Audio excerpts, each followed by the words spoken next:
Good morning. Happy Friday. Happy Valentine's Day, because that's what it is now. And if you're anywhere in the pagan umbrella vicinity, then you know that there is an older version of every holiday that's now celebrated. And I want to get into Lupercalia. Lupercalia is a fertility festival that started in Rome, and it started on the 13th and goes through the 15th, and there are 2 days of celebrations, feastings, all the fun stuff. But Saturday the 15th is when really all the fun starts. So I'm going to try and word this to where I don't end up in a TikTok jail. So you're going to have to read between the lines here a little bit. But this is one of the festivals or rituals that began with in the Lupercal cave.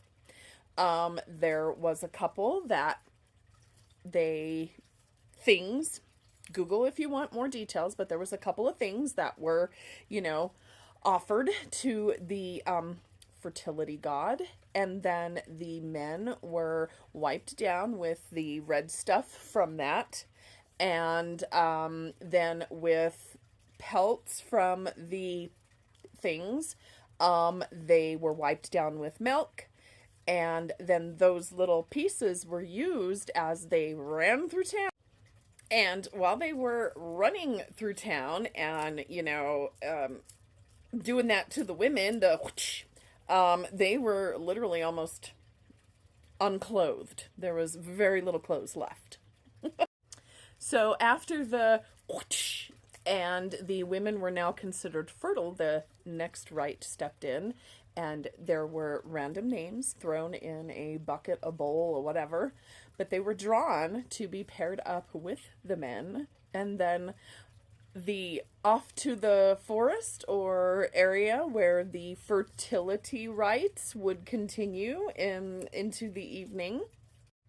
And many of the couples that were paired up for this ritual ended up being together for either the rest of the year, or sometimes even got married and had a family and, lived happily ever after.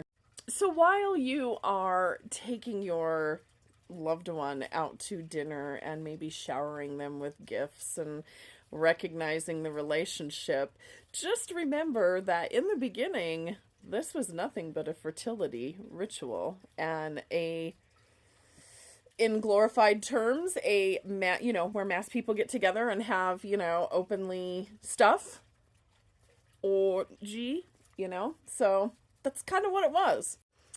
And of course, later on, it was adapted or morphed into the middle day between the 13th and the 15th of the celebration. They morphed it into the 14th of Valentine's Day. So save your fun stuff for tomorrow and maybe feast, enjoy each other's company, and celebrate Lupercalia like it should be.